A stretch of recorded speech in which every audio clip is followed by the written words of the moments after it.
Hello, professors in class. I'm Nicole Rena, and I'm here to present our final case study for FNP 597. Today, I am going to be presenting a case of a 22-year-old female for an annual physical exam. Currently, I'm working at a practice that there are 3 nurse practitioners at the practice, and it is owned by 2 of them, and one they just hired to expand their practice. It is a membership-based practice, so the patients do pay a membership to have pretty much complete access to the providers through their EMR. They can send messages, schedule appointments, get test results. There's a lot of communication in the office. So the patient is Caucasian and of Irish heritage. When we asked her, she did not participate in any cultural food-related practices. And the chief complaint is she's here for her annual physical exam and fasting blood work. HPI. Well, first, why is it memorable? This case was memorable because it is the 22-year-old patient, but then the mother, who is 54, is also a patient of the practice. So it's memorable because you know all the dynamics. You can give more inclusive care, and you can understand the family financial health, strengths, and weaknesses. So the history of pregnancy and illness, it's a 22-year-old obese female who presents to the office with her mother for her annual physical exam. Her mother also has an appointment for a physical exam scheduled the same day as this physical exam. So she came with her, and she wanted to come in and be in the exam room. As providers, we encouraged the 22-year-old to have the appointment by herself.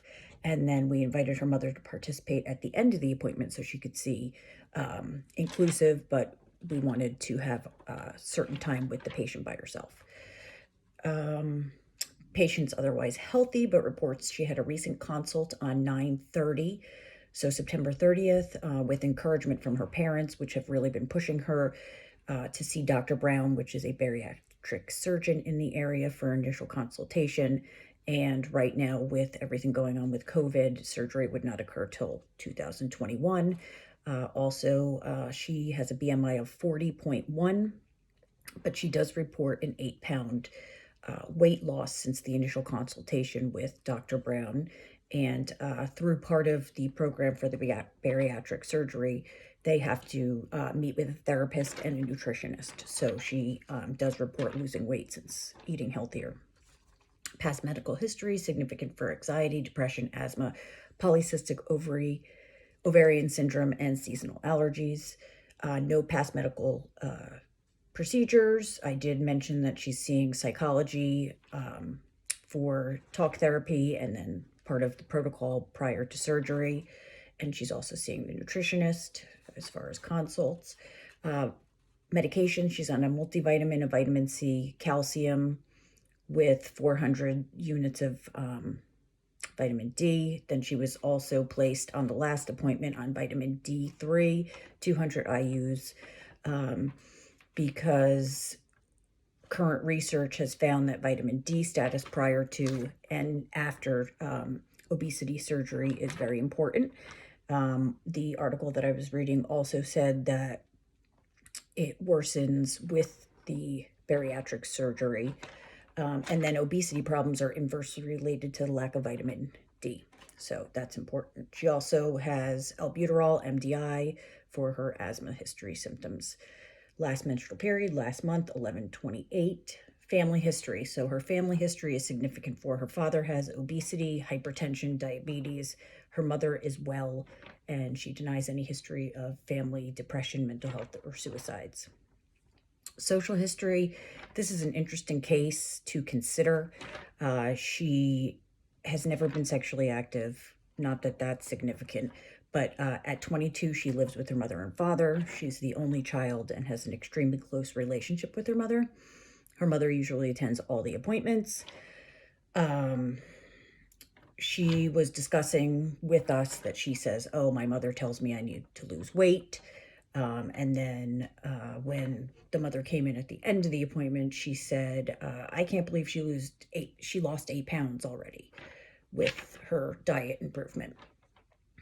So The patient, as far as occupation, she's a student, but she did take a year off due to increased medical consultations for the bariatric surgery and related to the COVID-19 pandemic. She does not work. She never had a job. And transportation-wise, she does not have a driver's license. Her mother drives her anywhere she needs to go. What else? Social history. Sleep and stress, no recent illnesses. No reports of exposure to COVID. She does practice social distancing and wears a mask when in public. And then religious, cultural, no specific religious or cultural practices for this patient. And she does not have a living will. So each patient in this practice, we discuss the living will, healthcare proxy, and refer them to the website because they're specific examples. Immunizations are up to date, and she did get a flu shot this year. When we go to review of systems, it's pretty insignificant. She was COVID screened. Each patient that comes to the office is COVID screened. She denies fever, chills. The only real problem is, which is not really a problem, she reports the 8-pound weight loss, but she attributes that due to diet change. Reports a history of asthma, but it's well controlled. She denies any GI, GU, musculoskeletal, integumentary syndromes or problems. She's had no history of head trauma or concussion. She does report history of anxiety, depression, mood changes, and body image problems, but she denies mania, binges, suicidal or homicidal thoughts. Endocrine reports negative weight change, that's about it, but hematology denies excessive bleeding. So as far as objective, vital signs were stable. There was nothing off with that. Her blood pressure was great. Her physical exam as well was good. It was unremarkable, except that her BMI was 40.1. She does have and it's due to her short stature. She was significant for not ever having a pap smear, and the other significant was the round abdomen, but it was soft, and she had no pain. Recent diagnostic tests. We do not have any recent tests on this patient, but today part of the plan will be collecting the annual fasting lab work. Assessment. So for my assessment and differential diagnosis, the first one is obese, BMI greater than 40, class 3, but otherwise normal physical exam. History of polycystic ovary disease, history of anxiety, depression, history of asthma. I did consider other differentials like depression, but she did have a depression screening, which her PHQ-9 score was 4. And regarding the critical thinking process, really, I used a holistic approach and preparing this patient for surgery as well. This was supposed to be just a regular annual exam, but there was a lot of education that I went through, which I'll go through with the plan to get this patient up to speed if she really wants to have this type of surgery. So, education.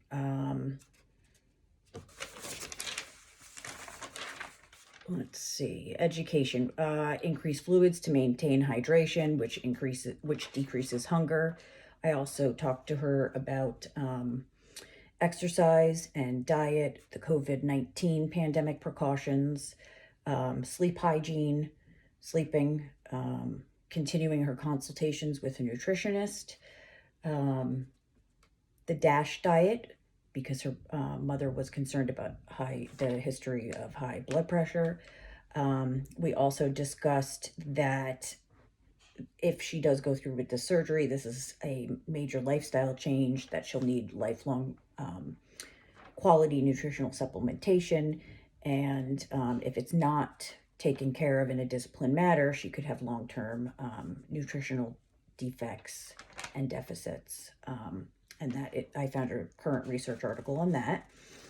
The other thing that we discussed is the guidelines for metabolic surgery in the treatment algorithm for type 2 diabetes, and discussed about that it is not actually in the guidelines, but metabolic surgery is recommended to people with a class 3 obesity, BMI greater than 40, And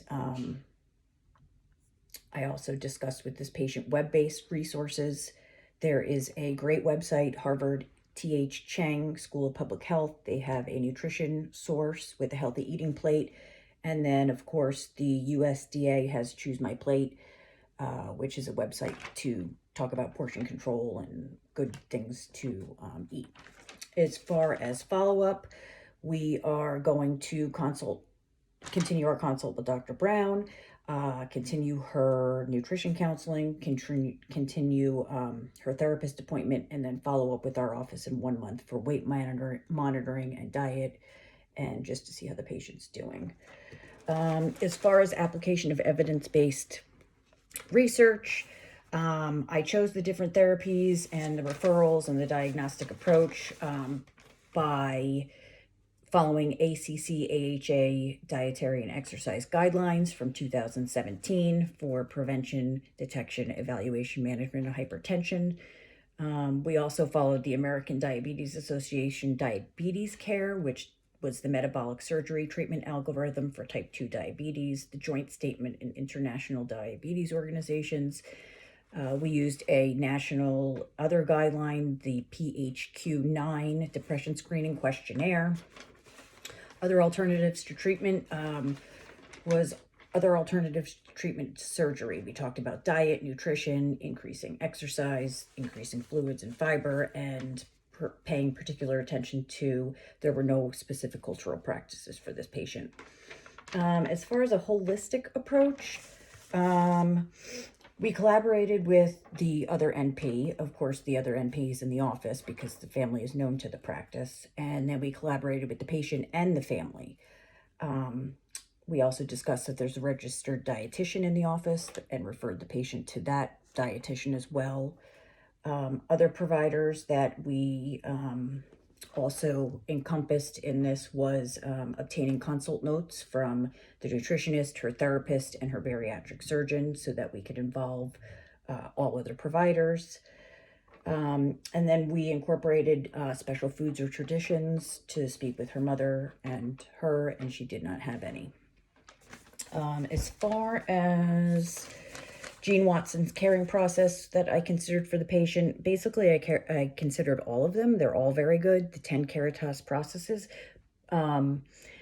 It not only includes physical and preventive care, but it's focused on all aspects of prevention and holistic care to the patient. So some of the Caritas processes that I used were: 1, practicing loving and compassion, by being a good listener and taking into consideration the patient's feelings.